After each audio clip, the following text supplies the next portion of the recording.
Hello friends, villagers excellence 20 channel में आपका स्वागत है। आज हम आरबीआई ग्रेड बी ऑफिसर के सिलेबस और एग्ज़ाम पैटर्न की बात करेंगे और ये वीडियो रिलेटेड है आरबीआई ग्रेड बी ऑफिसर के प्रीलिम्स एग्ज़ाम से। तो ज़्यादा बातें नहीं करते हुए इस वीडियो को शुरू करते हैं। तो लेट्स स्टार्ट द वीडियो। तो अगर हम आरबीआई ग्रेड बी ऑफिसर के एग्ज़ाम पैटर्न की बात करें तो ये जो एग्ज़ाम है ये बेसिकली 2 फेजेस में कंसिस्ट होता है, फ़ेज़ 1 एंड फ़ेज़ 2। और जो कैंडिडेट फ़ेज़ 1 में सिलेक्ट हो जाते हैं वही कैंडिडेट जो है फ़ेज़ 2 के लिए अपीयर होते हैं। फ़ेज़ 1 एंड फ़ेज़ 2 जो बोथ फेजेस हैं there questions based on multiple choice questions, यानी एमसीक्यू फॉर्म में आपसे क्वेश्चंस जो हैं वो पूछे जाते हैं। तो इस वीडियो में हम बात करेंगे सिर्फ फ़ेज़ 1 के बारे में। फ़ेज़ 1 जो है उसके 4 मॉड्यूल्स होते हैं: journal awareness, English language, quantitative aptitude and reasoning. और फ़ेज़ 1 के बाद फ़ेज़ 2 में जो अपीयर होते हैं उसके बाद जो फ़ेज़ 2 को क्लियर करते हैं और उसके बाद थर्ड जो फेज़ होता है इसमें वो होता है इंटरव्यू का। और ये जो एग्ज़ाम है ये एग्ज़ाम हमारा कंडक्ट होता है ऑनलाइन। तो इस एग्ज़ाम पैटर्न को पूरी तरह से समझने के लिए इस वीडियो को लास्ट तक ज़रूर देखिएगा। अगर हम ड्यूरेशन की बात कर लेते हैं, एग्जामिनेशन के ड्यूरेशन की या मार्क्स का डिस्ट्रीब्यूशन कैसे कैसे होता है, तो जो फ़ेज़ 1 है वो कैसा है, ऑब्जेक्टिव टाइप है। वो 2 घंटे का पेपर होता है हमारा, 200 मार्क्स उसमें कंसिस्ट होते हैं। फ़ेज़ 2 जो होता है उसमें 3 पेपर होते हैं, तीनों जो हैं 100 मार्क्स के होते हैं, यानी टोटल 300 मार्क्स का होता है। और फ़ेज़ 2 को क्लियर करने वाले, कट ऑफ क्लियर करने वाले बच्चों का इंटरव्यू होता है जो कि हमारा 50 मार्क्स में होता है। और आप हिंदी या इंग्लिश किसी में भी जो है अपने इंटरव्यू लैंग्वेज को अडॉप्ट कर सकते हैं। अब अगर हम बात करें एजुकेशनल क्वालिफिकेशन की तो इसमें जो है मिनिमम 60% आपको मार्क्स चाहिए हैं if you belong to general category. और अगर आप SC ST या PWB से हैं तो आपको चाहिए 50% मार्क्स जो हैं आपको चाहिए हैं बैचलर डिग्री में भी as well as 12th and 10th standard examination में। अगर हम इसके फाइनल सिलेक्शन की बात करें तो फाइनल सिलेक्शन जो है मेरिट पे बेस होता है और उसमें मार्क्स ऐड होते हैं फ़ेज़ 2 के तीनों पेपर के, पेपर 1, पेपर 2, पेपर 3, और साथ के साथ जो है इंटरव्यू के मार्क्स ऐड होते हैं और उसके बाद जो है वो लिस्ट निकाली जाती है, यानी फ़ेज़ 2 प्लस इंटरव्यू मिलकर इसमें फाइनल सिलेक्शन की प्रोसेस होती है।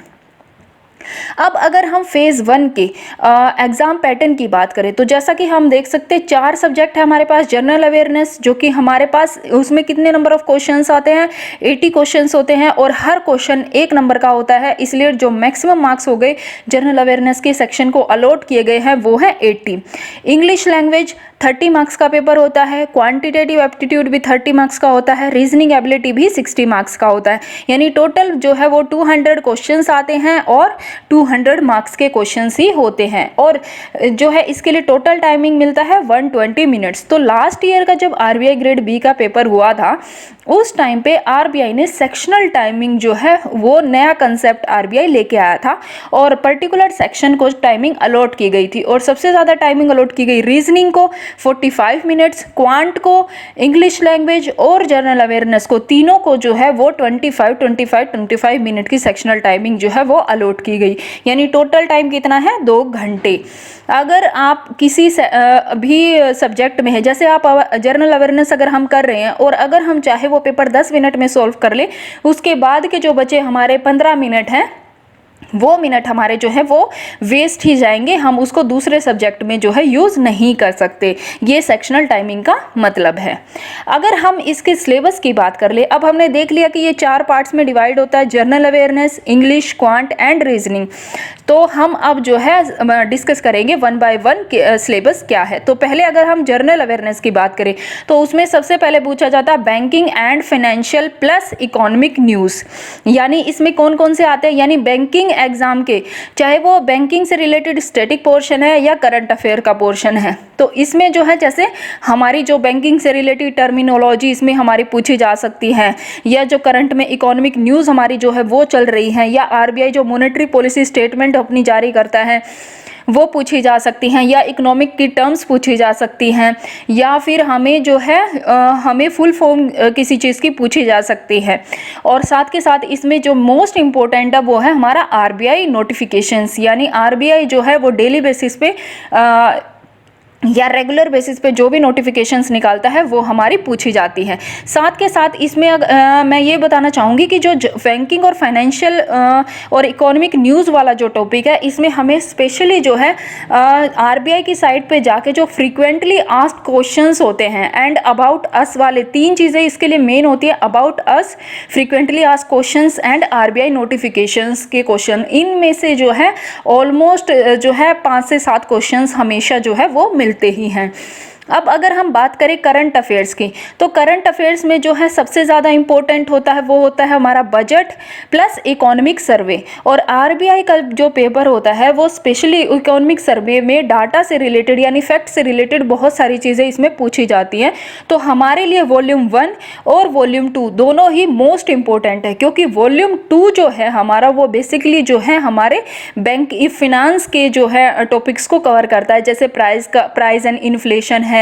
किसी टॉपिक में हमारा एफसीआई डिस्कस किया गया है, एफडीआई के बारे में बताया गया है, मॉनेटरी पॉलिसी स्टेटमेंट्स का एक टॉपिक इंक्लूड किया गया है, एक्सटर्नल सेक्टर का एक टॉपिक इंक्लूड किया गया है। तो ये जो टॉपिक है हमारे पास, ये हमारे बैंकिंग और फाइनेंशियल न्यूज़ से रिलेट करते हैं। तो आरबीआई जो है उसके लिए हमारे लिए करंट अफेयर्स में इकोनॉमिक सर्वे जो है दोनों वॉल्यूम पढ़ने जो है नेसेसरी होते हैं। साथ ही साथ इसमें हमें क्या पढ़ना है, बजट पढ़ना है। और तीसरा पोर्शन जो सबसे इंपॉर्टेंट है वो हमारा है स्कीम्स। अगर हम करंट अफेयर्स की बात करें तो schemes plus economic survey volume 1 plus economic survey volume 2 plus budget, अगर हम इन चारों चीज़ों को मिला देते हैं तो जो हमारे करंट अफेयर्स के मोस्टली जो हैं ऑलमोस्ट हमारे 60 to 70% जो है सिलेबस कवर हो जाता है।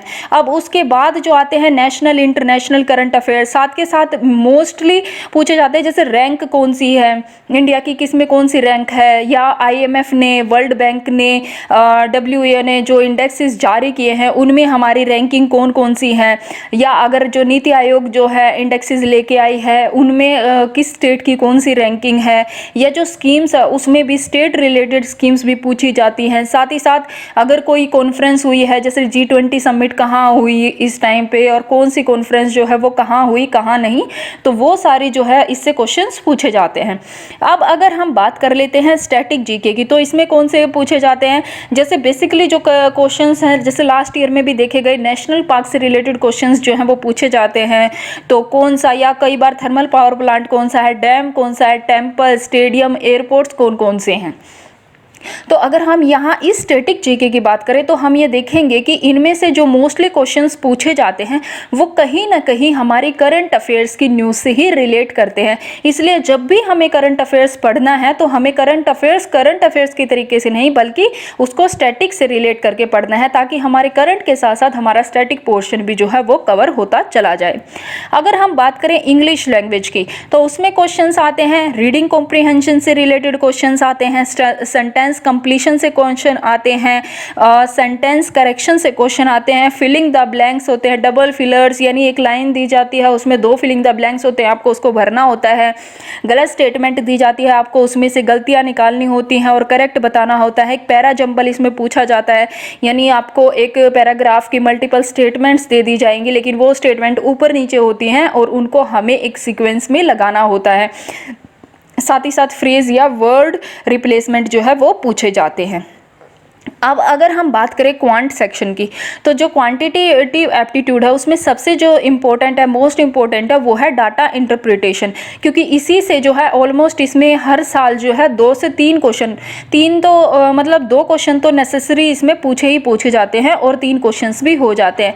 क्वांटिटी के क्वेश्चन पूछे जाते हैं, नंबर सीरीज के क्वेश्चन पूछ जाते हैं और फिर मिसलेनियस क्वेश्चन आ जाते हैं कि जैसे time distance, time work, interest का, रेशो प्रपोर्शन का, हमारे पास जो क्वेश्चंस है मिक्सचर एलिगेशंस के या पार्टनरशिप के क्वेश्चंस जो है वो देखे गए हैं। तो ये हमारा जो है क्वांटिटेटिव एप्टीट्यूड कवर करता है।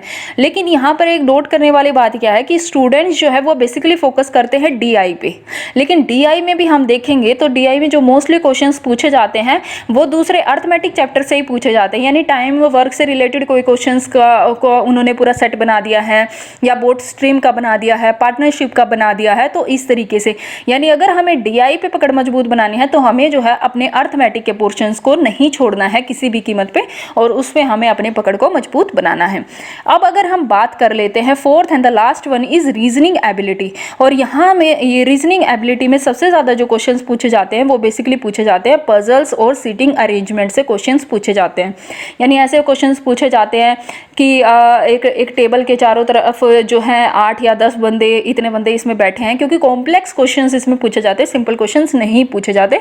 पजल्स के कुछ क्वेश्चन, जैसे एक क्वेश्चन तो आप इजीली निकाल सकते हो, दूसरा मॉडरेट लेवल का होता है, third one is difficult level का क्वेश्चन होता है। तो मोस्टली इसमें 3 क्वेश्चंस तो जो है पजल या सिटिंग अरेंजमेंट से पूछे जाते हैं। एक आपसे पूछ सकते हैं कि 9 फ्लोर हैं और उन फ्लोर्स में आपको बंदों की अरेंजमेंट करनी है, तो इस तरीके के जो सिटिंग अरेंजमेंट के क्वेश्चंस पूछे जाते हैं। और फिक्स क्वेश्चंस होते हैं ये, साथ ही साथ सिलोलिज्म के भी क्वेश्चंस, इसमें 5 क्वेश्चन ऑलमोस्ट जो है पूछे जाते हैं। इनइक्वालिटी से, डाटा सफिशिएंसी से, मशीन इनपुट आउटपुट से हमारे पास पूछे जाते हैं। लॉजिकल रीजनिंग, जैसे कि कोर्स ऑफ एक्शन कौन सा होगा या क्या इंटरफेरेंस इससे निकल के आया, कोज एंड इफेक्ट क्या होंगे इसके, आर्ग्यूमेंट्स। और मिसलेनियस में आते हैं हमारे, जैसे ब्लड रिलेशन आता है, डिस्टेंस और डायरेक्शन आता है, ऑर्डर और रैंकिंग का जो है क्वेश्चंस इसमें हमारे पूछे जाते हैं। तो आरबीआई प्री के सिलेबस में सिर्फ इतना ही, और हम मिलते हैं नेक्स्ट वीडियो में जिसमें हम डिस्कस करेंगे आरबीआई ग्रेड ऑफिसर मेंस के सिलेबस की, और उसके बाद जो है मंडे को हम डिस्कस करेंगे कि इसकी स्ट्रेटजी, यानी हम कैसे प्लानिंग करेंगे और कैसे कैसे हम इस सिलेबस को कवर करेंगे।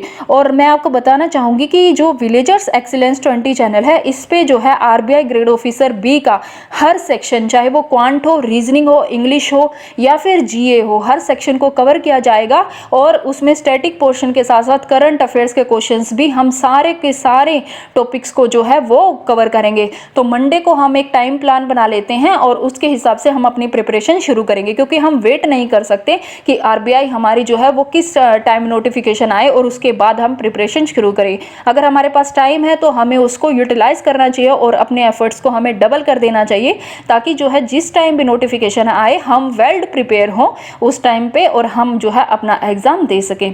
तो मिलते हैं नेक्स्ट वीडियो में, till then thank you, bye bye.